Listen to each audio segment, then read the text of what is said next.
gentlemen, good day and welcome to the Associate Alcohol and Breweries Limited Q1 FY24 earnings conference call hosted by Valorum Advisors.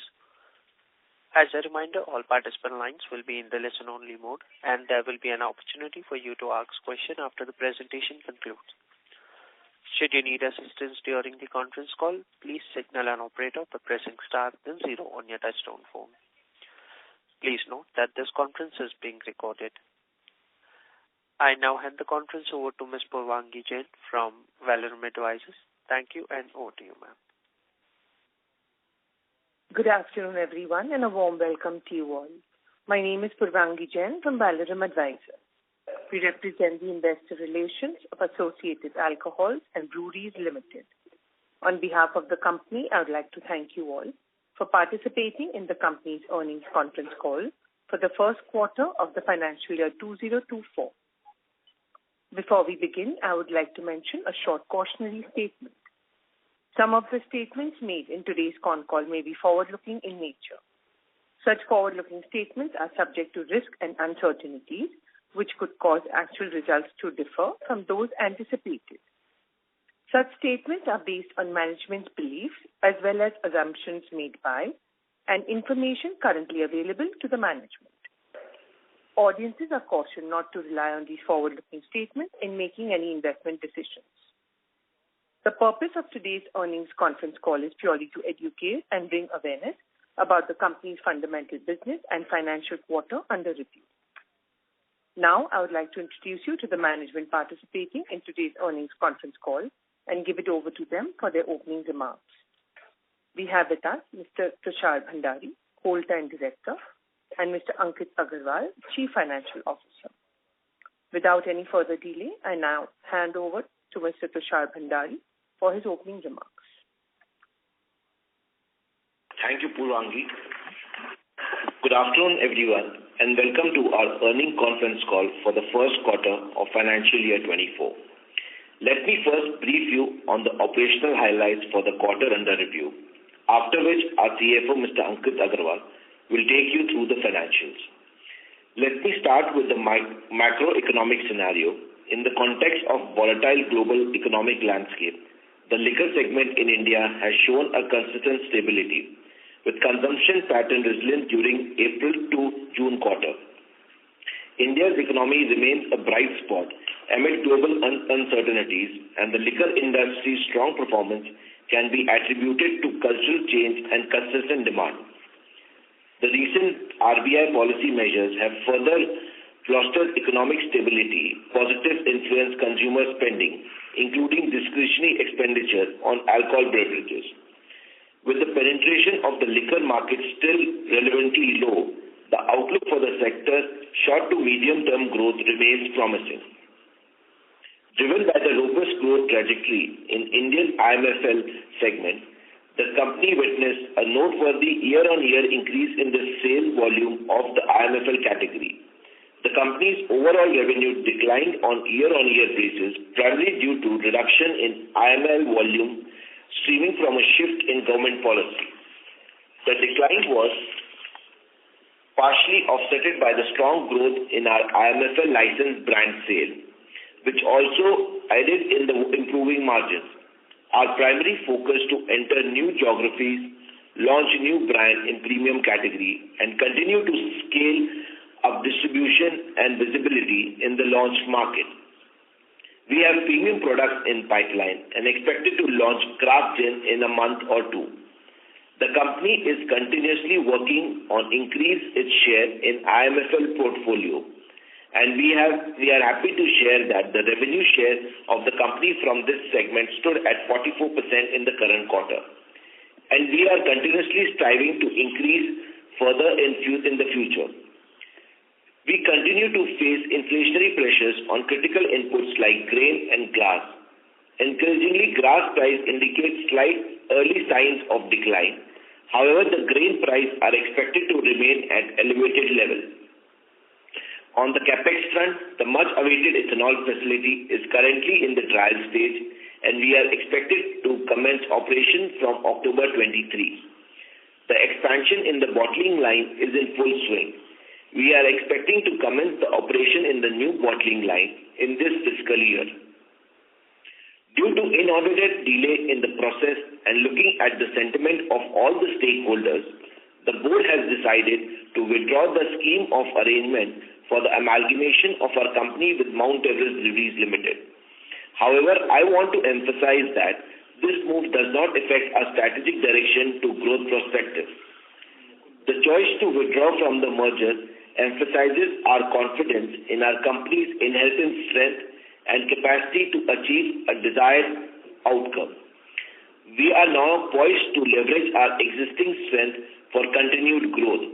Our strategic focus on launching premium products and expanding into the market supports our vision of sustained revenue growth without amalgamation. We decided to seize opportunities that bolster our market position and foster lasting success while staying true to our core strategy objective. I would now like to hand over the call to our CFO. Thank you, and over to you, Ankitji. Thank you, Tusharji. Hello, everyone, and thank you for joining us on the earnings call today. I'll start by providing an overview of the company's financial performance for first quarter FY24, after which we will move on to the question and answer session. In Q1 FY24, the revenue stood at INR 156 crores, a decline of 15% on YOY basis. This is due to change in the MP government policy around IML segment. We reported an EBITDA of 18.5 crores with an EBITDA margin of 11.83%, an expansion of 400 basis points in comparison to Q4 FY23. Our profit after tax for the quarter stood at 12.3 crores with a PAT margin of 10.8%. For those seeking more comprehensive insight into our company's performance, we have uploaded the earnings presentation on both the exchange's website and our company's official website. Thank you for your attention. With that, now we can open the floor for question and answer. Thank you. Thank you very much. Ladies and gentlemen, we will now begin the question and answer session. Anyone who wishes to ask a question may press star and 1 on their touchtone phone. If you wish to remove yourself from the question queue, you may press star and 2. Participants are requested to use handset while asking a question. Ladies and gentlemen, we'll wait for a moment while the question queue assembles.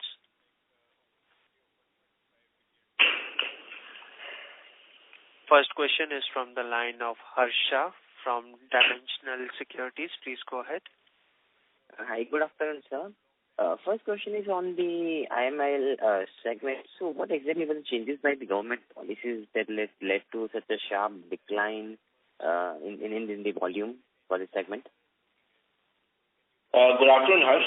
So in this year in the tender, the government had limited the quantity a particular individual can take. So in that limited quantity, whatever the highest volume was there, so we have been able to take that kind of market share because it's a tendering process. And apart from that, on a positive note side, we were able to take around a 20 to 25% increase in the price in IML. So that has helped us in increase our margins also. Going ahead, this will be the quarterly run rate that we can work with for this segment? Yes. Okay. So is there a cap that the government has put in terms of how much volume you can sell?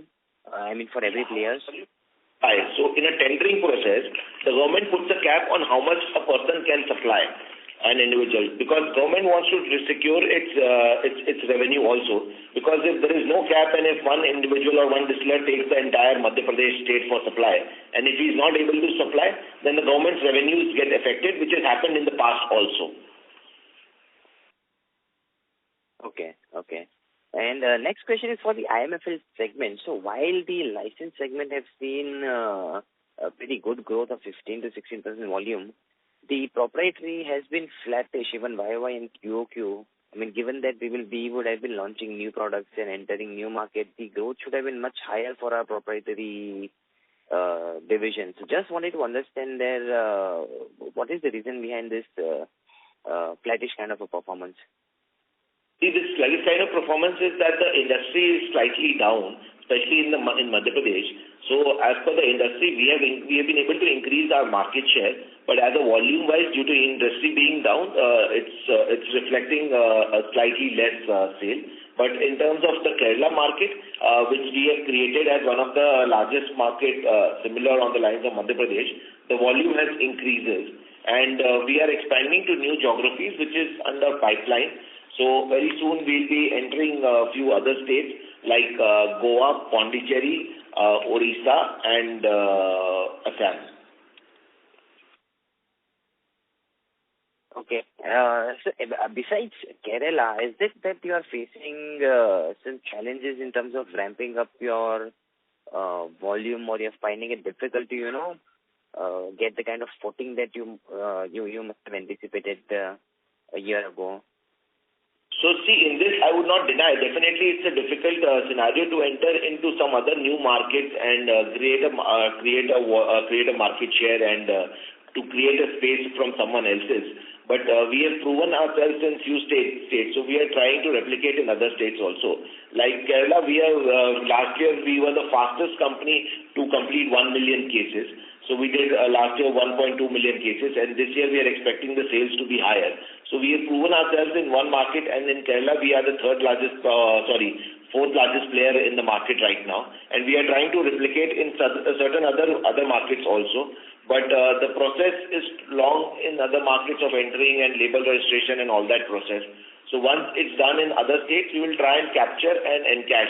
So every state has got its unique feature. So you have to launch unique products. You have to have a different strategy. Plus, apart from that, the company is also moving right now more because looking into the consumption pattern of more younger generation and more people having a disposable income, and people are looking for aspirational brands. So we have seen the market has completely moved towards premiumization. So company has aligned its portfolio in next 1 to 2 quarters to launch a premium 2-3 premium brands. So those are under pipeline, because now the advantage to companies like us is that if you do quality product, you can capture the market share, because now consumers are open to choices. See, earlier used to happen 5 years back, if I talk that if you ask someone what do you drink, he will tell a specific brand, say I drink X brand and all. But now if you ask what do you drink, he will specify a category, say for example a gin, a whiskey, a rum. So a person like us who is able to give a value for money and is able to give good products, there's a great opportunity for players like us. So we are trying to encash on that, and we have aligned our pipeline accordingly, and every quarter we plan to launch one new product this year in the premium category, which will help the company to improve the margins. Understood. And last question on calling of the merger between the Mount Everest and Associated. So was it because of any regulatory hurdle that you wouldn't manage to cross, or was it purely because you thought that the synergistic benefit which we might have anticipated might not come through? So just wanted to understand the thought process behind it. There was no regulatory hurdle which we were not able to. There is no question of managing or not managing. It's a process, and every opportunity has a time attached to it. Okay. So as you rightly said, towards the end lag of your question, that was it taking you too much time, or was it was a delay? So as I said, that due to inaudited delay in the process, we looked into calling of the merger. But the company which was already focused earlier also in growth of its own brands, in growth of its margin, in growth of its turnover, the company's focus in that was earlier also, now also, and will be there in future also. So our focus would not change. And now our more focus is towards the premiumization of the products and to launch new premium products. Okay. Thank you so much, sir. Thank you. Thank you. Thank you. Next question is from the line of Danish Mistry from Investor First Advisor. Please go ahead. Hello. Good afternoon, sir, and thank you for taking my question. I'm just continuing the discussion of the previous caller. So 2 points. One is that, sir, if you can help us understand, what is the situation on the RM side, That's question number one. Then I'll come to question number two, sir. And how are we trying to address it? You mentioned grain prices, etc. But just to understand, how are we trying to address this issue now? See, pressure in terms of grain and the glass, those are the major raw materials which are facing the pressure. And glass, we are seeing a little, downwards trend. And as far as the grain is concerned, our plant is fungible to, we can use any sort of grain, whether it is rice, maize or sorghum. So we look into the profitability and the costing point, and accordingly we decide which grains to be used. And accordingly we take the call. So that in that way we'll be able to, support our costs and sustain our margins. Got it. Understood. What we're trying to do is that we are trying to effectively source the grain.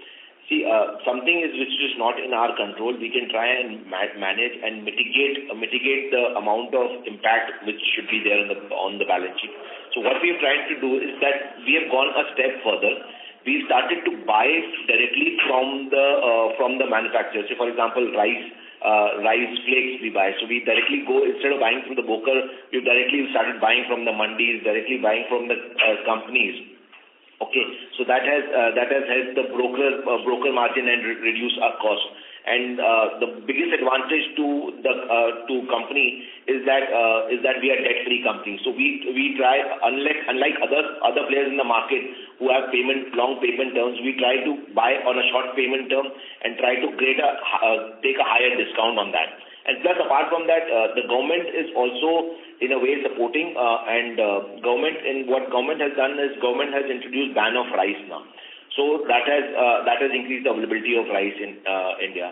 Second, the Madhya Pradesh government has recently organized a meeting between Agriculture Department and the industries like us to encourage the production of maize.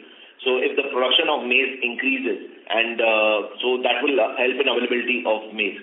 So these are few things which are happening on this front. And we are trying to mitigate these things, and we are also trying to procure grains at the right time and the right price, because and we have enough silos to store that. So we are trying to do that also. So these are the few small steps which are taking towards the mitigation of the price increase.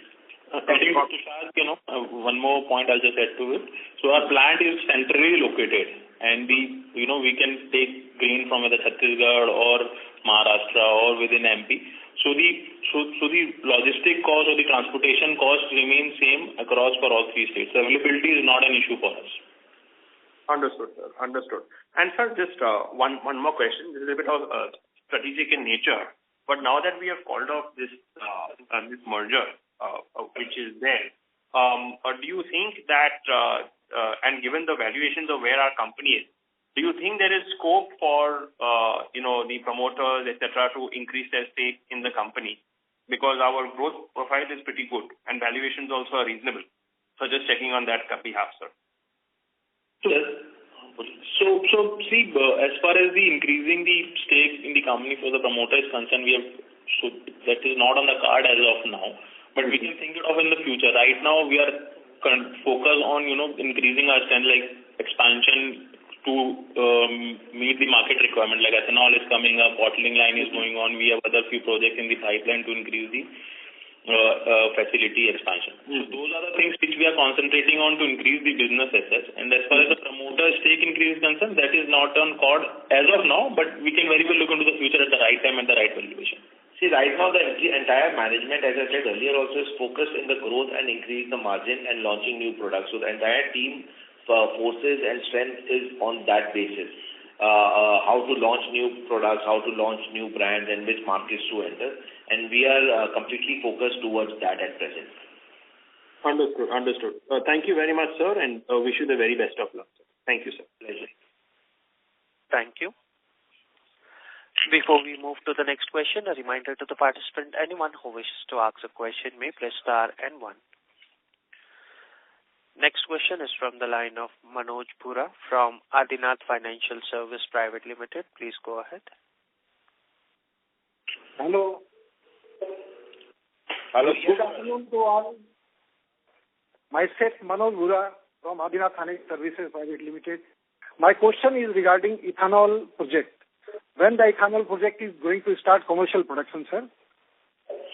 Good afternoon, Boraji. Boraji, as I said, the ethanol project is expected to, all the trials are up in process, like boiler trial, plant trial, all the trials are in process. And ethanol project should be up and running from 1st of October. 1st of October. Because in the annual report you have written that it will start in the month of August. So August trials have already started. So trial and especially commissioning a new plant and such a big plant, okay, all the trials are there, everything is there. So that is in process. So in August and October we can start. Right. My next question is, recently I have heard that FCI has stopped supplying rice to ethanol manufacturing plants. Then what is our strategy in the light of that? Sir, in the line of that, as I said earlier, that we are into multiple grain field plants. So ethanol. We had also tie up with FCI for the rice. But now if the government has stopped FCI rice, and now government is again reconsidering to supply FCI rice to ethanol manufacturers. And government, and in recent statement, government has also started procuring. But what we are doing is that we are also looking at procurement of other crops. So right now we are looking at procurement of corn, which is easily available and at a lesser price and has a better economic value in terms of conversion. That we are doing. Plus also government has recently announced that if an ethanol manufacturer is manufacturing from grain, would get an interim relief of 6 rupees hike in the price of ethanol. Right. My next question is, Bhandari ji, what will be our top line for this year from ethanol business and what will be our bottom line from ethanol business? What you are projecting? So, Boraji, as far as you know, we cannot comment on the forward-looking statement on this call. So, once this gets started, the numbers will start coming in the results, and you will be able to look into that. But does the change in government policy in any way impact our profitability? No. So, what we are targeting, 130 KLPD is our planned capacity. So, we will be able to sell whatever we produce, since there is a gap in the supply and the demand.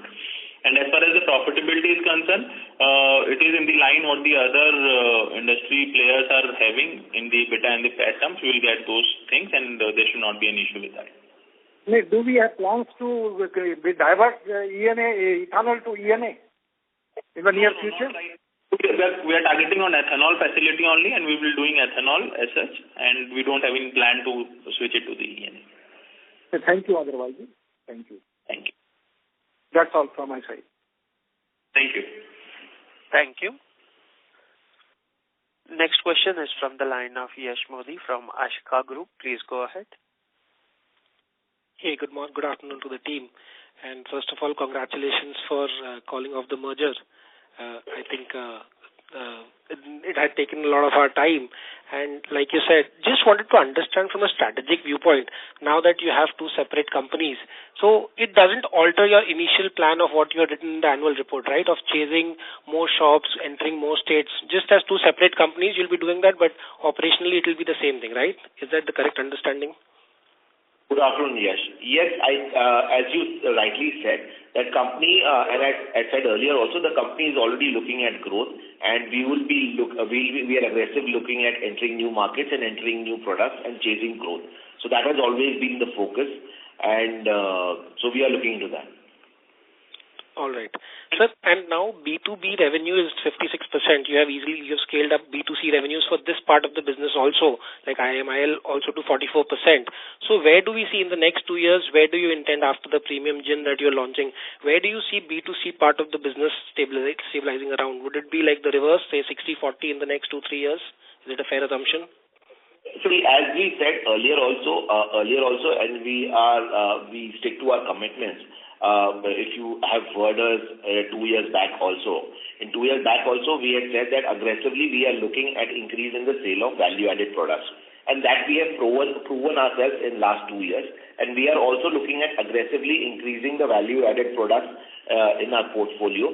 And definitely we would be looking at increasing the sale of our value-added products and IMFL products. and we are concentrating on that. So the contribution towards the sale of our own IMFL product would increase substantially in the years to come. Got it, sir. So, sir, historically, if we look at it, we've always been in the 16 to 18% margin. FY21 was an aberration wherein we did 20-21% margin. So right now we are at 9% odd. This quarter we've seen good recovery in the margin. So when do we now that the brand portfolio of our business is going up, when do you think it is a fair assumption to say we'll go back to our normalized run rate of margins somewhere around FY25, even if, say, cost pressures subside somewhat, not much, because obviously the brand portion will give you the extra margins. Is it a fair assumption again? So see, there are two parts attached to it, So as far as the old days of margin, 16-18% of beta you're talking about. So if you look at the prices at that time and the prices at correct time, if you consider that, we will be standing at the same position. If you change that increase in the price, if you give the impact of the increase in the price in the EBITDA front. So current EBITDA, what we have reported of 11.83 in this quarter, will be in the similar lines. But since, we cannot control the commodity price, what we can do is in the increasing our operational efficiency and the increase in the sales and realization. To that we are working on. And with the increase in the premium segment products, we are confident that we will be able to reach that level in next 2 to 3 years. Sure. And whatever is the gain which we get from the softening of the commodity price, that will flow in the EBITDA, obviously. Sure.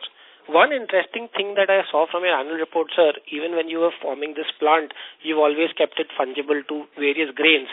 Now, adding on to the previous participant's question, when you said about the ethanol and the ENA capacity, I see in the annual report you have mentioned that the ethanol capacity that you've put up is also fungible in nature, in the sense that if for some reason government policy changes, that ethanol plant is capable of producing ENA as well.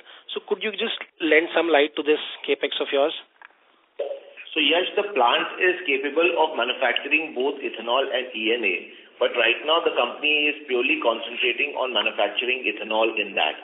So in the coming years, we are concentrating on ethanol, because right now the ethanol is big opportunity for the country. Right now the blend of ethanol is only 10%. The government has strictly put a mandate by 2025. Compulsorily, everybody has to blend 20%.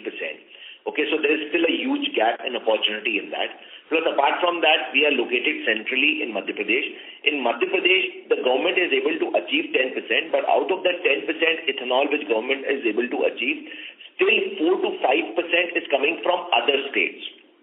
So Madhya Pradesh is still ethanol deficit, and there is a great opportunity in the years to come. So we are focused on sale of ethanol only right now. Got it. All right, congratulations for a good set of numbers and turning around the corners. Hope to see much better numbers going forward. One of the few companies with a debt-free balance sheet, like you said. All the best. Thank you. Thank you. Ladies and gentlemen, to ask a question, you may press star and 1. Next question is from the line of Aditya Surana from Nivesha Investment Advisors. Please go ahead. Good afternoon, sir. What are the current prices of broken ice? Do you think it would be coming back to the normal in the coming years? Which feedstock the company used in the boiler to generate steam? And what is the prices of DDGS? Do you see it falling? So your question was not clear. If you can just repeat it, we will not hear you properly. Is my voice audible? It's audible, but it's little blur. So if you can just use your handset or you can just speak a little now? Yeah, please. What are the current market price of broken ice? Do you think it would be coming back in the normal year, coming back to the normal price in the coming years? Which feedstock the company used in the boiler to generate steam? And what is the prices of DDGS? Do you see it falling? Yeah, so as far as the rice price is concerned, current rice is around 23 rate, and we expect it to come down, since we are expecting a normal rice crop this year around the country. So it should definitely come down, but we cannot There'll be timeline whether it will happen in 6 months or 1 year time, but it should definitely come down. As far as the prices of the DDGS is concerned, it's in the range what the company used to get, and so there is a little reduction because there is a increase in the supply at since a lot of ethanol plants are coming up.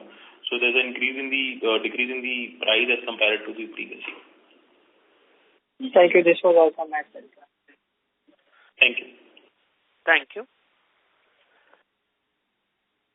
A reminder to the participant, anyone who wishes to ask a question may press star and 1. Next question is from the line of Priyansh, an individual investor. Please go ahead. Yeah, hello. My first question is regarding this ethanol project. Since it's going to start from 1st of October, so how many months do you think to ramp up the full capacity, and what is this capacity, please? So, good afternoon, Priyanshi. To ramp up the production is that, as I said earlier, that in Madhya Pradesh there is still a huge shortage in ethanol supply. So, supply of ethanol is not an issue. So, on the very first initial days, we will be able to supply and utilize the plant to the 100% capacity. And our plant is at 135,000 liters per day capacity.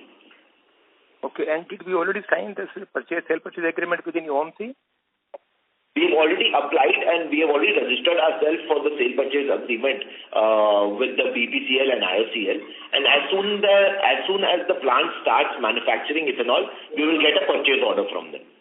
Okay. And my second question is regarding this on the like quantity side, like for these IMIL cases, our it is significantly down, 45% down. So what steps are you taking to recover this one? And since you already mentioned that you are you will be launching new state like Goa, Odisha, and all those things. So there are two steps here. Like from 1,767,000 to it has come down to 959. So when you will be able to recoup it, and then by launching new state, how much will be growth here for IMI cases? So, see, Priyansh, in terms of IMIL, we are as a company, we are very clear. IMIL is basically a state subject. We cannot move into other states because it's the low value product. And as a state subject, we are primarily into Madhya Pradesh, and we hold the maximum market share in Madhya Pradesh.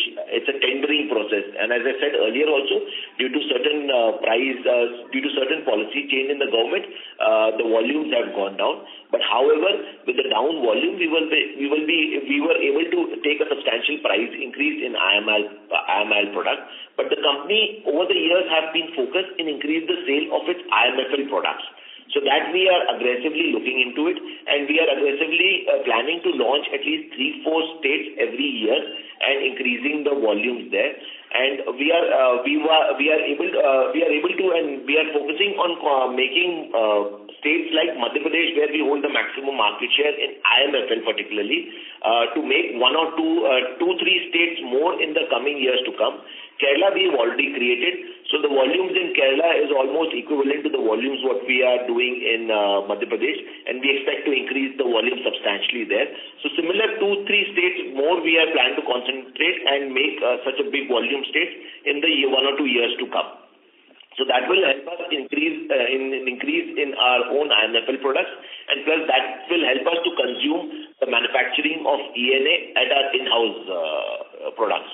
No, but like this, I just would like to a little bit delve here, because see, this when the IML has gone down by 45% on Y&Y, so it means this business standalone is now almost at break-even level or maybe incurring losses, I think, because 45% down is substantial, number one. Number two, so first of all, since you mentioned change in the government policy, but I think it is for the lower segment of the masses.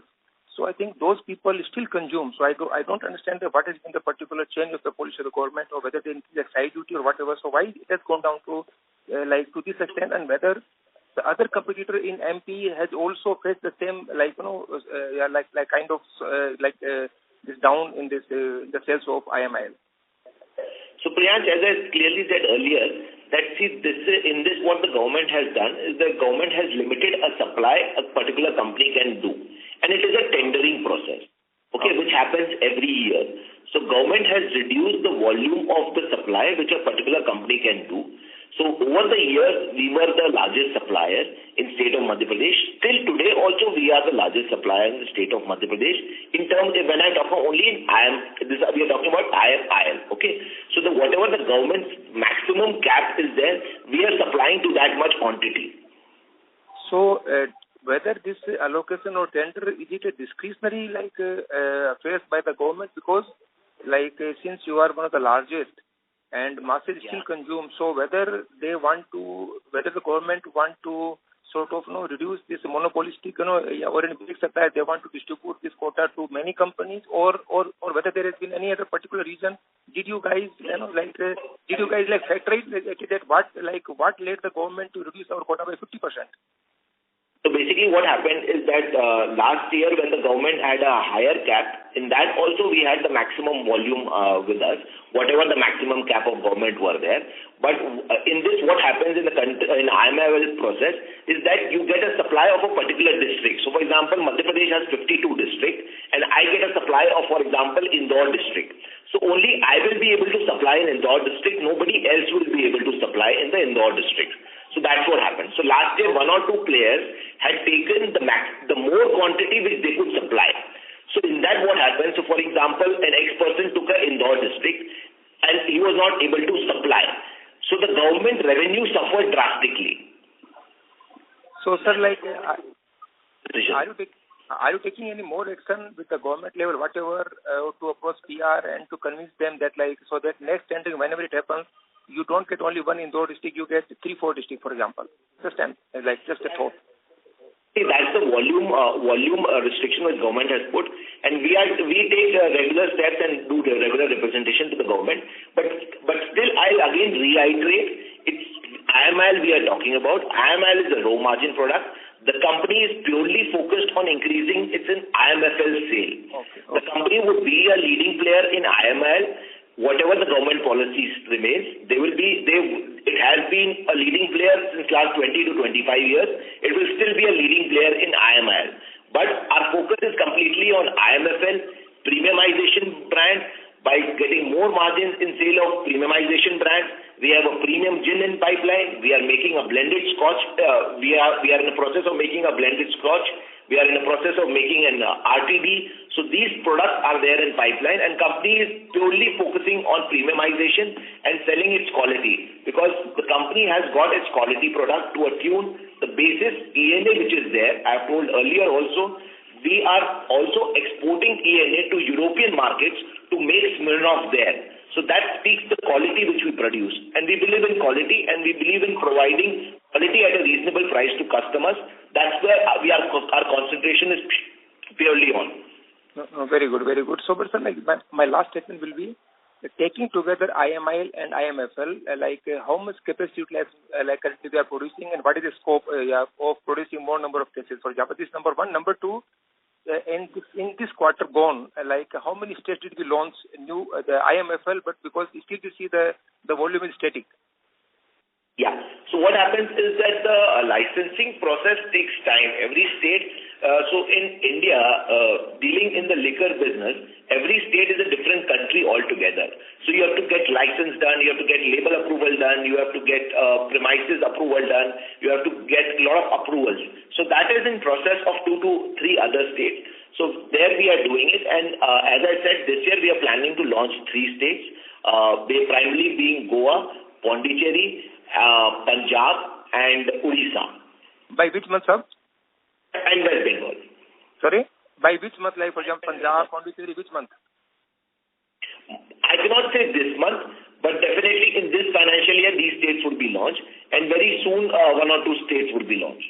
Okay. So in the last quarter, did we launch any new state in the June quarter? Yeah, in the last quarter we were present. We've not launched any new states, because the April is the licensing process. Okay, the April licensing process starts. So all the existing license first are given preference to renew that, and further the new licenses which comes, they start in action. So those now will start happening this coming quarter. Thank you, sir. Thank you. Thank you. Thank you. Ladies and gentlemen, to ask a question, you may press star and 1. We have our next follow-up question from the line of Yash Modi from Ashika Group. Please go ahead. Yeah, thank you for the opportunity again, sir. Just wanted to know more about our partnership with Diageo United Spirits. So I think the licensed brands have done pretty well. So if you could elaborate, how are things going on? Are we looking at entering more states with them as well apart from MP? So basically, yes, our relationship with Diageo has been increasing and is becoming stronger day by day. In terms of supplying ENA to them, so as I said that we are supplying ENA to them in the European markets, also to make Smirnoff in European markets. Our strength is increasing in terms of manufacturing, job work manufacturing also. We are setting up a new bottling hall completely for Diageo, which will increase our job work manufacturing. In terms of your specific question, in terms of entering other states with Diageo's products, we are not pretty sure right now. We are pretty sure in entering other states with our own products where we have more confidence on. So we'll be entering other states, our own products, and we'll be trying to take market share of that. And plus, apart from that, there are a few other things also which are there in pipeline with Diageo, and as soon as the pipeline, as soon as those things materialize, that will make our relationship stronger with them. Are you by any chance referring to any export-led opportunities with Diageo sourcing like globally? Is that what you're referring to? Because apart from this, I don't know what else can be the thing. So there are other opportunities which are there, which I think within short period of time, once it materializes, we'll disclose it. But exporting is purely in terms of ENA. We are definitely looking at exporting our own products, which we have tie-up with one or two players, and that has also increased substantially. And in the years to come, we are planning to increase our overseas exports also to various countries. Sure. Thank you so much, sir. All the best. Thank you. Thank you. Thank you. Participants, you may press star and 1 to ask a question. Next question is from the line of Priyansh, an individual investor. Please go ahead. Just as a follow-up, since you mentioned that you will be launching Punjab, which is very much high liquor consumption state. So how this logistic will work out? Means whether won't it be costlier to transport the liquor from MP to Punjab, and then this number one. Number two, in Pondicherry, which is a low excise zone, again the same thing. How will you compete with the local players out there? So Yash, as we said earlier, that the company makes a strategic decision to enter any other states. So as we entered Kerala, so in Kerala, we are not sending it from here. We are getting it manufactured there itself. So we have right now a tie-up with 2 units there. Initially, we entered with 1 unit. So the advantage in that case is that the company does not have any capital expenditure in setting up of a new bottling plant or something. The company has only expenditures in terms of working capital, and major portion of working capital is ENA. So that we supply from our own unit. So similar things we are doing in Punjab. So we have tied up with the bottling manufacturer there. So in that premises, we will manufacture our own products, and we will be entering in that market. Definitely, it's difficult to enter any new market and gain market share. But Punjab, the consumption is increasing, and the consumption of quality products is also increasing substantially there. So the company is planning to launch its quality product there and start manufacturing there. And we are trying to do unique things in whichever market we enter. We try to do 1 or 2 unique things, which is not the market practices, which nobody has done. Like, for example, the Kerala, we launched white brandy. The first one in the country to launch a white brandy. The Kerala is a brandy drinking market that clicked really well, and that gave us a USP. So in Punjab also, 1 or 2 unique features we are trying to capture in our products. That will help us, give us a unique advantage. So once with that unique advantage, our product is entered and the consumers have confidence in the product of a particular company, the other products follows. So that also we are doing. So this is a strategy which we are following in entering Punjab. No, fantastic. Just like, sir, it reminds me like very similar story like yours of a very local brand, local Indian company, Radico Khaitan. Now, see this is how they have promoted, how they have grabbed the market share for their own proprietary brand, and see now how it's performing excellently. So, what strategy, our associate is going to adapt from them, or understand from their from their business model, like whatever is available on the public domain, that we can also just create value for our own brands to be in that league. Because see, not as an investor, but as a general public, now our share price is hardly 450, around that. It must have been in the range of 800 to 2,000, considering we have the franchisee, we have the IML, we have the own brand. So I'm talking more of strategic now, that how to create some niche brand for any particular, be it brandy, be it, for example, vodka, be it whiskey, and then be in that league. So, consumption is moving towards premiumization. Okay, as I said, consumers are ready and open to pick up a new brand and taste it. Okay, so that gives an opportunity of player like us who produce quality products. So that's where we are trying to capture. So we are trying to give to the customers, and as you said, that it's difficult to enter any new market. So one is that we are adding few unique features in our products. Second is that we are trying to give value for money to the customers. So for example, a product is there and of the similar quality, the consumer is able to get at a lesser price. So that's where we are trying to capture the market share and enter the markets. So we are also concentrating on creating new and premium products, which you will see definitely in a year's time to come. You will see a couple of good quality premium products coming in our portfolio, and we will try to gain the market share on those basis. And so, just let me put some more strategy here. Since we are also the franchisee of leading brands, so whether that is not eating my own premiumization of my own brand, because see, suppose if I'm selling one brand of this franchisee product, so the consumer is buying that, and then maybe by producing franchisee, maybe I'm getting 10% markup. But if instead of that, suppose, for example, that capacity, if I substitute not full, to some extent, if I shift to my own premium brand, then maybe my market will be 40-50%. The thing happening in our other company in India, for example.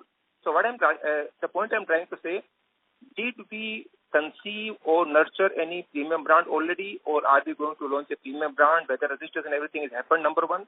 And number two, in terms of placing in the market, how are we going to play it around? Because see, since I'm selling this premium also, since I'm selling franchisee also, I'm this my dealer distributor is not buying the other one. So it should not cross-cut or it should not eat into my share of my own premium brand. This is a very strategic thing, because premium brand can only take our company to the next league. Otherwise, we will be only commodity player. So we have to niche out from the commodity to the premium brand, sir. If you can spell out something more, this will be really helpful, sir. So, Priyansh, in this, I will just say a few things, is that we are concentrating on premium brands and increasing the sale of our products in other states. In terms of what you said, we are doing only franchisee of Diageo in the states of Madhya Pradesh, and we have very well placed the price of our products and Diageo's franchise products in a price range that every 5 rupees in a particular category, up or down, either ours or Diageo's product is available. So we are not allowing the customer to move anywhere apart from the domain of associated, be it franchisee or be it our own products. That's the strategy which we are following in Madhya Pradesh.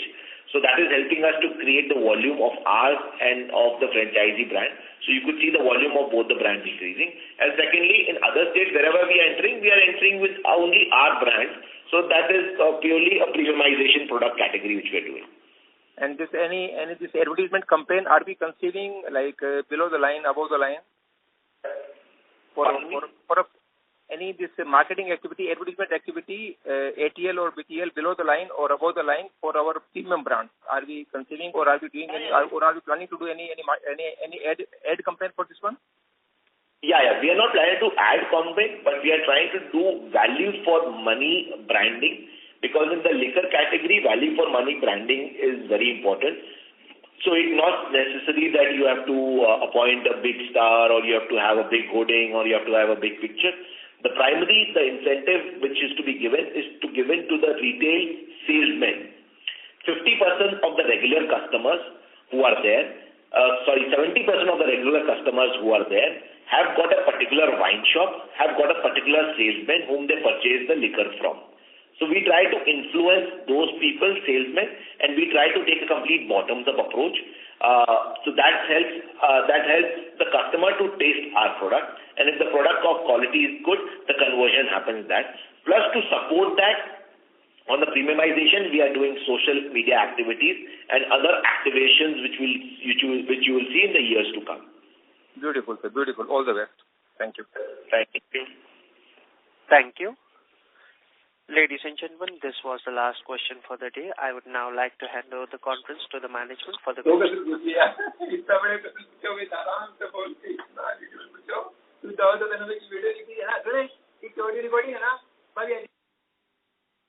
I operator, can you please? Yes. I extend my gratitude to each of you for your active participation in this earning conference call. Our objective was to provide you with a comprehensive response to your inquiries while also granting your valuable insight into our business operation. Should you have any remaining questions or a desire to develop deeper into our company Interactive, I encourage you to reach out to our dedicated investor relationship manager at Velorum Advisory. Your safety and well-being are of utmost importance to us, and we sincerely thank you for your time. Stay secure and in good health. Thank you very much. Thank you. Thanks for participation. Thank you. Thank you very much. On behalf of Associate Alcohol and Breweries Limited, that concludes this conference. Thank you all for joining us, and you may now disconnect your lines.